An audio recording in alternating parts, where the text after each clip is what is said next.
I'm going to make a video that was asked for in an old thread, which I love about YouTube, that you know, unlike like blogging where these posts get dead and people even complain if you're adding to them when they're dead, you know, YouTube is made where you search and the videos still come up and you get old comments. So there's some old, you know, some old posts of mine on this whole kind of economic theory of market anarchy, or, you know, Randianism.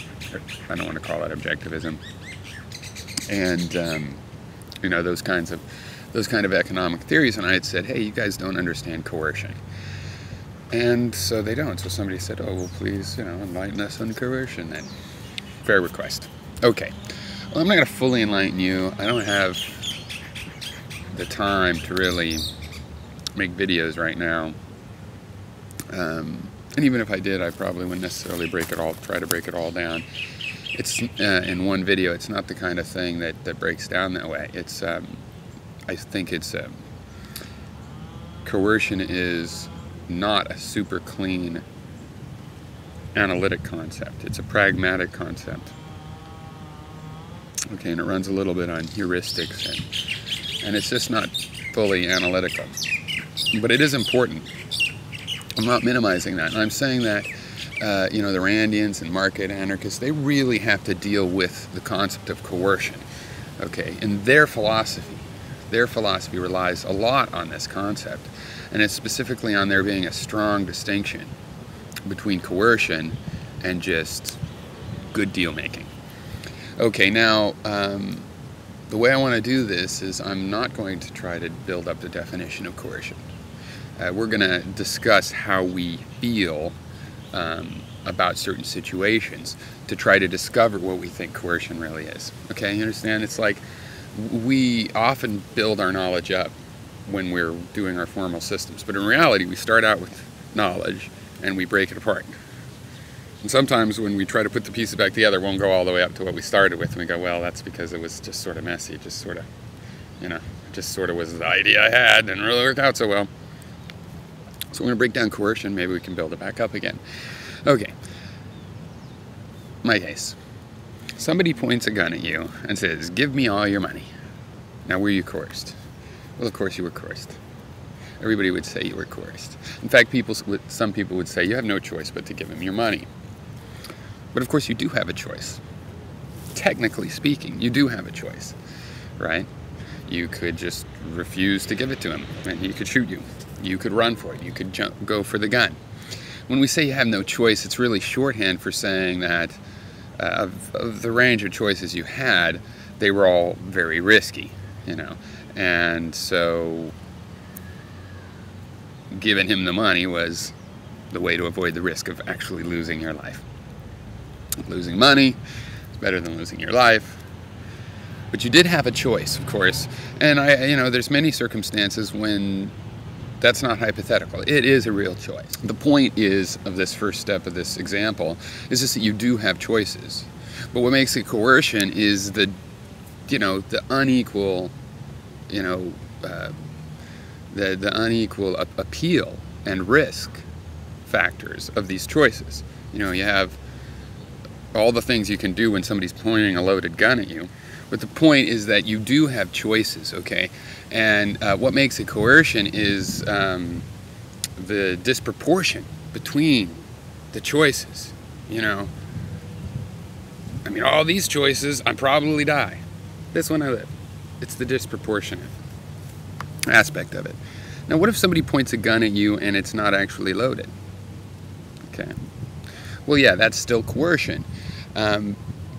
Because we would say that, you know, it's hard to tell if a gun is loaded or not just looking at it.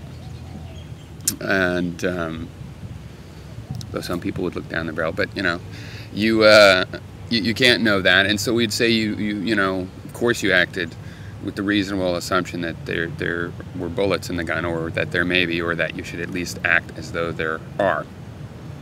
But it is interesting to note that your risk calculations in that case were wrong. So all of these options that had a high probability of fatality, well, you were wrong. They didn't have a high probability of fatality. In fact, the deduction that the intent of the guy was to possibly shoot you Also wrong. Obviously, if somebody points an unloaded gun at you, they were not intending to shoot you. But you couldn't know that, and so we would say that under the circumstances you made reasonable estimations, and we might still say you didn't really have a choice but to give the person your money. But of course you did have the choice, and the choices were the same as when the gun was loaded in your estimation, but in reality, you know, they weren't. The running away or just ignoring him would have worked. Okay, now is it coercion if somebody says they're gonna go get a gun and come back and shoot you? Yeah. But then the risks, you know, would be involved in how credible is that? I mean, if a bratty 5-year-old said that, headed for prison, you know, that's not credible, of course. A 5-year-old pointing a loaded gun at you is credible that he's going to shoot you. But just as a promise to go do it, because his ability to obtain that, you know, is a factor. So what about if somebody says they're going to go get their gun at home? Well, and you know they don't actually have a gun at home. Is it coercion then? Well, it's definitely attempted coercion, right? Okay, so the point of these differences is to show that we have to make assessments to risk, and it's when the risk assessments are disproportional and reasonably done. That's why I said this is a matter of pragmatics, and you reasonable assumptions like it's a gun, it could very well be loaded, and then comparing those results and seeing that one choice is just, you know, grossly, you know, and falsely made the best choice by making other choices so bad.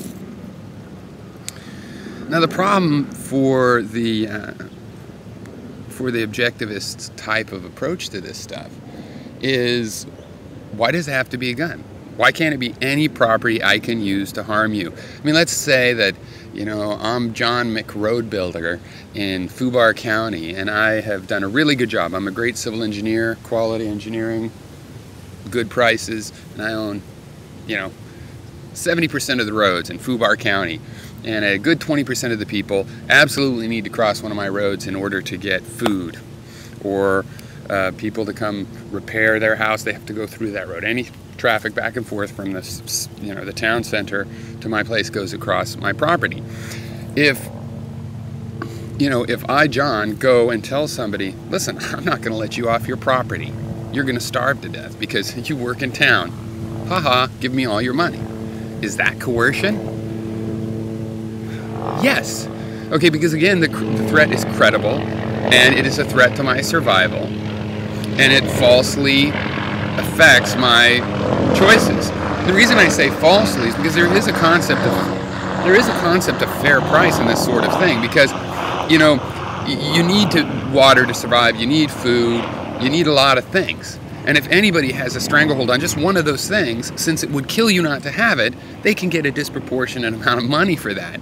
Now, if all the people doing those resources demand all your money, that's not going to work out, right? So there is a matter of what is it reasonable to pay for something. You know, it's not just whatever, you know, the market says.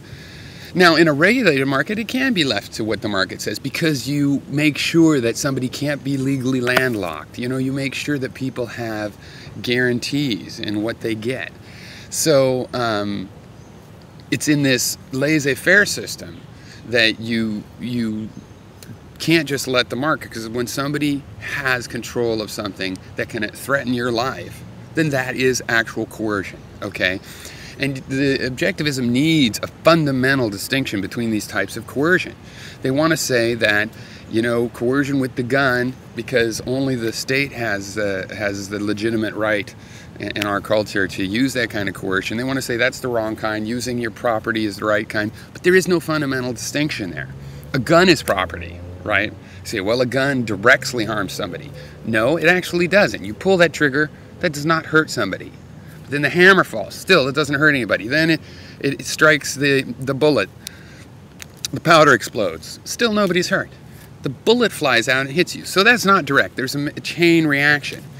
So, you know, if it's not a gun and it's a vial of blood, look, I've got AIDS blood, I'm going to throw it in your face. Okay, that would take a long time to kill you, but it's still a threat, and it's still coercion. Same thing if I'm going to not let you off your property. I'm not going to let you have water because I own the water company unless you let me marry your daughter. Whatever. Those would all be coercion. So there is no fundamental distinction. There's practical distinctions, right, because there's more or less coercions. You know, if I say, I'm going to go buy a gun and come back here 3 years from now and shoot you, that is a less immediate and less pressing danger than if you're pointing a gun right then at that point at the person or having it pointed at you. Okay, but those are practical. And objectivism requires on a fundamental thing. They say that nobody can coerce you except the government. You know, that requires a fundamental distinction, okay? And that's what they lack.